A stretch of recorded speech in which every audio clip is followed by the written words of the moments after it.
সে বহুদিন আগের কথা।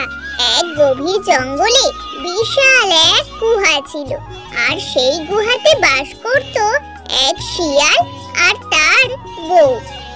শিয়াল আর শিয়ালের বউ এতই দুর্বল হয়ে পড়েছিল যে তারা শিকার করতে পারত না। একদিন শিয়ালের খুব খিদে পেয়েছিল। সে তখন বলল, এই বয়সে নিজের খাবার শিকার করে খাওয়া খুব মুশকিল, তাই আমি কি যে করব কিছুই বুঝতে পারছি না। শোনো শিয়াল বউ, এবার আমাদের খাবার সংগ্রহ করা খুবই কঠিন হয়ে দাঁড়াবে। হ্যাঁ, সে তো আমি খুব ভালোই বুঝতে পারছি, কিন্তু খাবার তো খুঁজতে বেরোতেই হবে, না হলে যে আমরা না খেয়ে মরে যাব। শোনো, তুমি যাও, জঙ্গলে গিয়ে যা পাও তাই নিয়ে এসো, আমার খুবই খিদে পেয়েছে। ঠিক আছে শিয়াল বউ, তুমি বাসায় থাকো, আর আমি জঙ্গলে গিয়ে এক্ষুনি অনেক খাবার নিয়ে আসছি। এরপর শিয়াল জঙ্গলের পথ ধরে এগিয়ে যেতে থাকে আর খাবারের সন্ধান করতে থাকে। এভাবে কিছুটা পথ যেতে যেতে শিয়াল খুবই ক্লান্ত হয়ে যায়। তখন সে দেখে একটা বড় লিচু গাছের নিচে বসে একটা টুনটুনি পাখি লিচু খাচ্ছে। তখন সে তাকে বলে, এই যে টুনটুনি ভাইয়া, তুমি কি খাচ্ছ গো? আমাকে কিছু খেতে দাও না, আমার যে খুব খিদে পেয়েছে, আর আমার বাসায় আমার ক্ষুধার্ত স্ত্রী একা বসে আছে। আমি কখন খাবার নিয়ে যাব তখন সে খেতে পাবে। এগুলো হলো লিচু, তুমি খাবে? এই নাও, খাও। সত্যিই টুনটুনি ভাইয়া, এগুলো খুবই সুস্বাদু। আমার খুব খিদে পেয়েছিল জানো, তুমি আমাকে এই বিপদের দিনে সাহায্য করলে। আমি খুব খুশি হব যদি তুমি আমার বন্ধু হও। হ্যাঁ হ্যাঁ, কেন বন্ধু হব না? আজ থেকে তুমি আমারও বন্ধু। আমি এই লিচু গাছেই থাকি। যখনই খিদে পাবে তুমি আমাকে বলবে, আমি তখনই তোমাকে লিচু পেড়ে দেব। এরপর থেকে রোজ শিয়াল সেই লিচু গাছের নিচে আসতো, আর টুনটুনি পাখি শিয়ালকে অনেক লিচু পেড়ে দিত। এভাবেই তাদের মধ্যে খুব ভালো বন্ধুত্ব হয়ে গেল। এইরকমই এক সকালবেলায় শিয়াল টুনটুনির কাছে আসলো আর তাকে বলল, টুনটুনি ভাইয়া, তুমি আমাকে অনেক লিচু পেড়ে দাও। আজকে আমি বউকে লিচু খাওয়াবো। ঠিক আছে, আমি এক্ষুনি পেড়ে দিচ্ছি, একটু অপেক্ষা করো।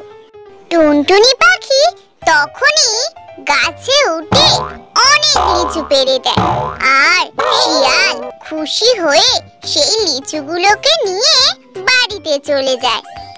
এই দেখো শিয়াল বউ, আমি তোমার জন্য কি এনেছি, মিষ্টি লিচু।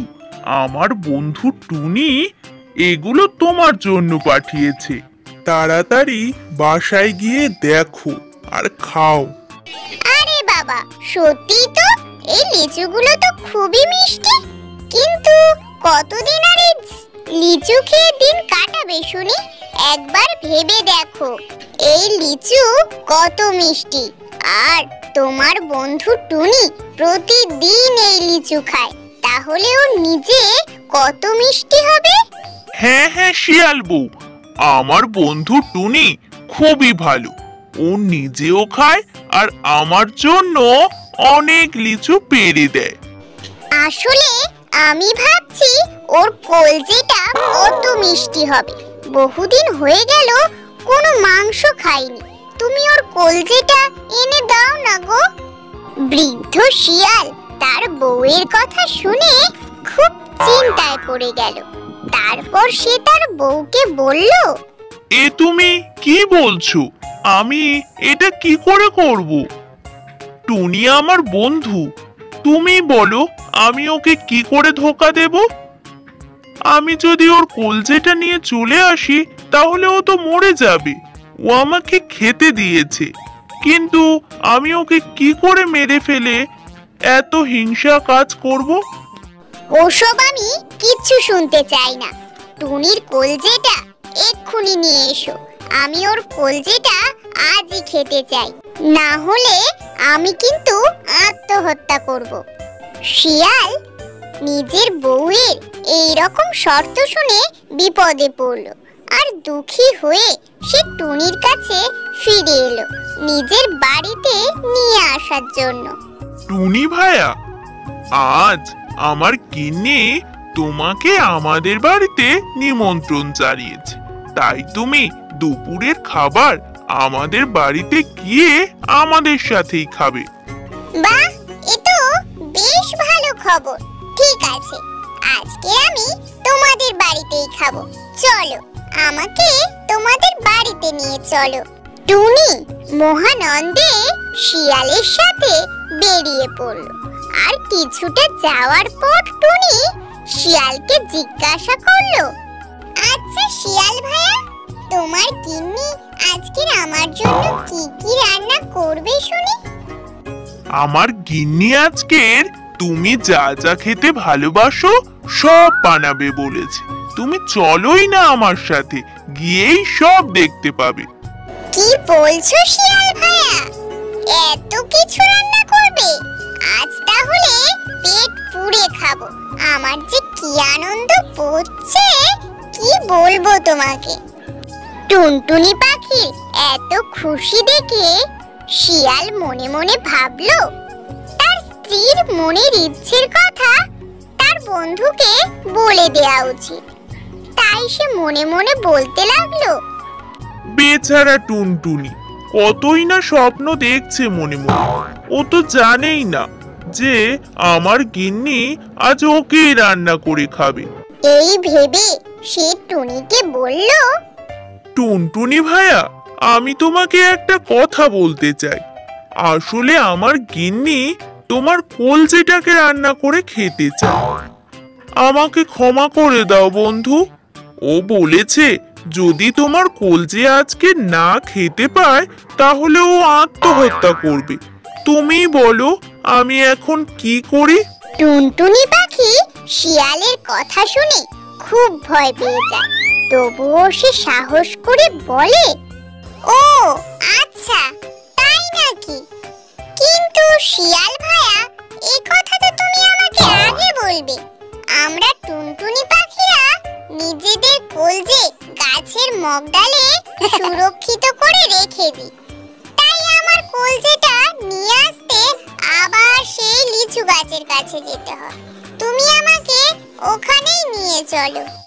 দেখো টুনি ভাইয়া, আমি কেমন পাগল, আবার আমাদের ওই লিচু গাছের কাছে যেতে হবে।